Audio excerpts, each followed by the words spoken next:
Hey, salut tout le monde, c'est Mister Market. On se retrouve pour une nouvelle vidéo sur les questionnaires quantitatifs. On avait vu dans une previous vidéo que le questionnaire qualitatif et quantitatif avait leurs spécificités, leurs points forts, leurs points faibles. Après, on avait vu le rôle du manager, comment trier les informations, comment les structurer. Et là, on va s'intéresser au plus important, comment faire un questionnaire quantitatif. Allez, c'est parti. Pour le questionnaire quantitatif, c'est simple, il y a plusieurs étapes. On va en voir 3 grandes.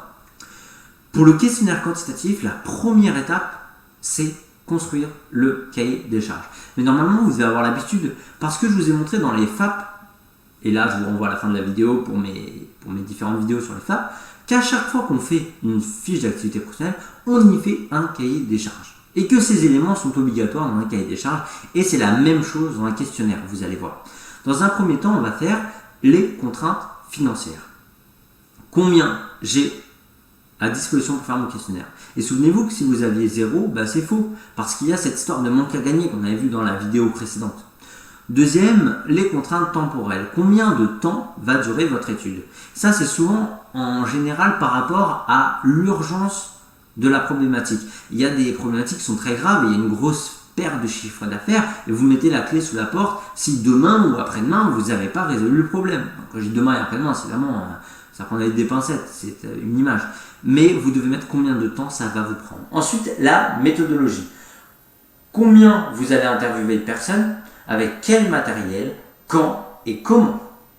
Ensuite, il y a le type de quali et le type de quanti utilisé. Alors pour le qualitatif, on ne va pas le décrire ici parce que ce n'est pas le sujet. Mais pour le quali, on a vu qu'il y avait les focus group, les entretiens directifs, semi-directifs et libres. Et puis pour le quanti, on a vu qu'il y avait Google Chrome, les sondages, etc., etc.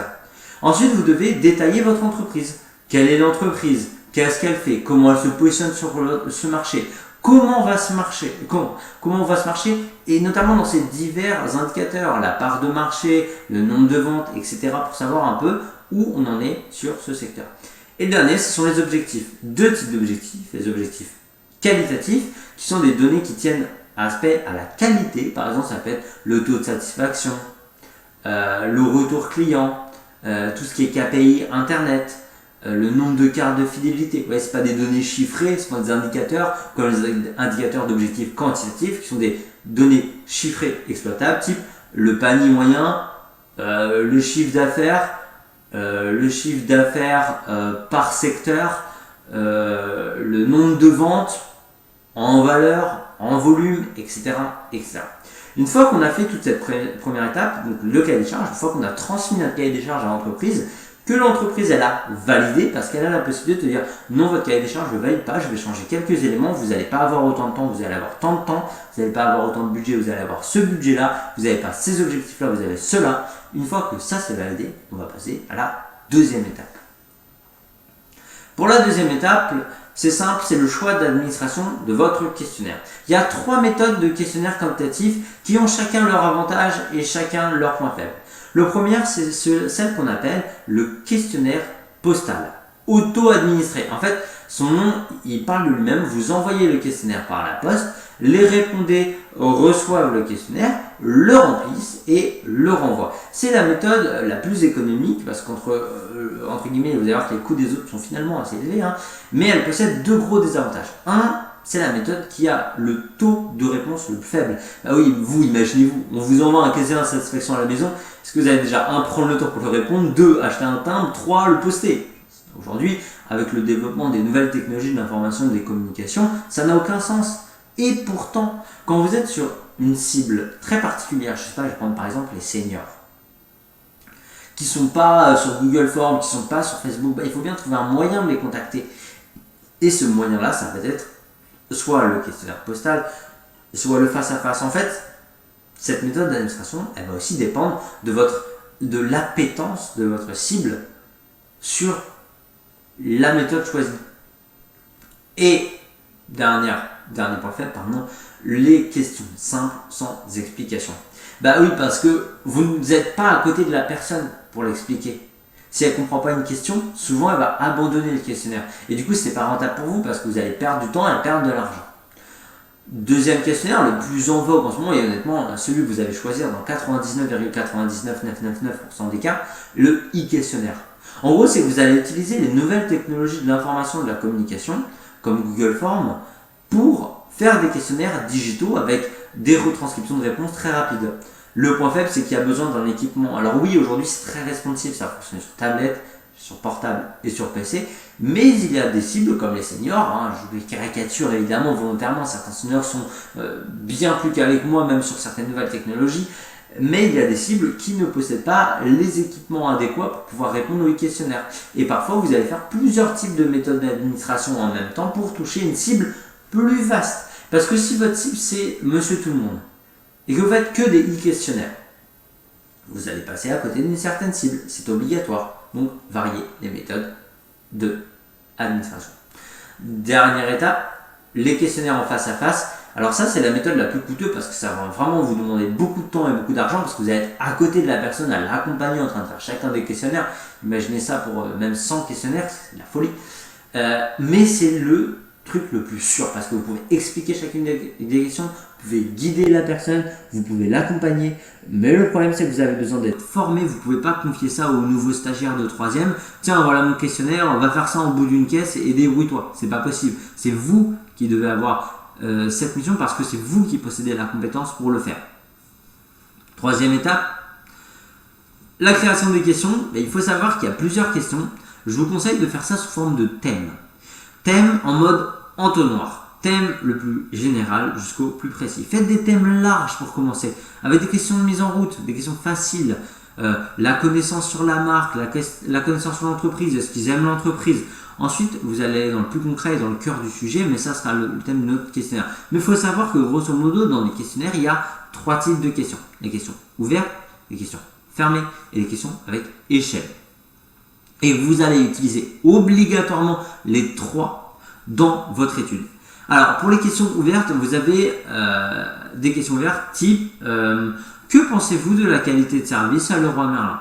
C'est une question ouverte parce qu'elle est ouverte à plein de réponses. La personne a la possibilité de s'exprimer librement avec plein d'informations. Vous allez avoir une montagne d'informations. Le problème pour vous, c'est qu'il va y avoir beaucoup de tri. Donc on ne met pas les questions ouvertes en début de questionnaire parce que c'est au final des questions extrêmement contraignantes qui vont demander beaucoup de réflexion de la part de votre interrogé et ces questions on les met beaucoup plus tard normalement. À l'opposé des questions fermées qui sont des questions très rapides avec des choix limités de réponses. Par exemple des choix limités en oui-non ou avec 3 ou 4 types de réponses fermées. Vous n'avez pas la possibilité de donner à votre répondant l'opportunité de s'exprimer beaucoup plus librement. Aimez-vous nos produits? Oui, non. Et la dernière type de questions, et c'est vraiment honnêtement la plus intéressante, ce sont les questions avec échelle. C'est-à-dire de 0 à 10, de 5 à 10, de 0 à 4. À combien vous considérez telle ou telle dimension? En fait, c'est dire à l'interviewé par exemple, de 0 à 10, comment aimez-vous, comment jugeriez-vous la qualité de service de Leroy Merlin, mais vous devez définir. 0 étant extrêmement insatisfait, 10 étant extrêmement satisfait. Alors il y a une question qu'on me pose souvent en cours, c'est mettons un milieu ou non? C'est vrai, parce qu'il y a beaucoup de gens, par exemple si vous mettez de 0 à 10, le milieu c'est 5. Donc vous pouvez prendre parti pris, oui, comme toute chose dans la vie, il faut un milieu. Certains ils vont être autant dans le oui que dans le non. Puis il y a des personnes qui vont vouloir que les gens ils se mouillent, ils prennent parti. En général, soit tu es plutôt vers le mauvais, soit tu es plutôt vers le bon. Donc je vais mettre ça sur 7, ou sur 5, ou sur 3, sur 2, etc. Sur 2, ça n'aura aucun sens, mais vous voyez, il ne faut pas de milieu. Là, c'est à vous de choisir. Soit vous voulez qu'il y ait un milieu, soit vous voulez qu'il n'y en ait pas. Attention! Ne créez pas, et ça c'est un conseil, votre échelle de mesure. Il faut savoir que les échelles c'est quelque chose de très sérieux en marketing et qu'il y a plein de types d'échelles différentes. Il y a ce qu'on appelle des échelles scientifiquement validées. Des échelles scientifiquement validées, c'est des échelles qui ont fait leur preuve et que vous pouvez réutiliser. Ce sont des travaux de chercheurs qui ont écrit des papiers qui ont été validés. C'est pour éviter des trucs que vous voyez dans les pubs. 80, je ne vais pas citer la marque de téléphonie que je vais utiliser, mais 92% de nos consommateurs sont satisfaits. Ça veut dire que la plupart en fait sont contents de votre service. Ça veut dire que la plupart ils auraient mis ici, si on voit sur l'image, une note entre 9 et 10. Et non, parce que ces gens-là ont inventé leur propre échelle de satisfaction. En fait, ils ont fait en sorte que entre 0 et 2, ce soit insatisfait. Entre 3 et 8, satisfait. Et entre 8 et 10, extrêmement satisfait. Sauf que quand tu mets 3 à une entreprise, tu n'es pas satisfait. Et c'est là le problème des échelles que vous allez créer vous-même. Donc là, je vous renvoie vers des papiers qui ont été écrits. Vous avez juste à taper sur Google Scholar échelle de mesure quantitative. Il y a beaucoup de papiers, beaucoup d'échelles qui ont déjà été faites pour vous. Si vous tout cuit, tout réchauffé, utilisez-les, mais surtout citez-les dans les sources. Sinon, ça va être du plagiat et le plagiat, ça coûte cher. Et la dernière étape, c'est évidemment la retranscription des résultats qu'on a vu dans une autre vidéo. Et là, normalement, vous êtes parti. Alors vous allez me dire, oui, mais comment faire un questionnaire? Le questionnaire, justement, comment on le fait, c'est-à-dire la structure, c'est le thème de la prochaine vidéo. Donc, soyez patients, je vais la faire bientôt. Je vous dis bonne chance pour ces révisions et à la prochaine.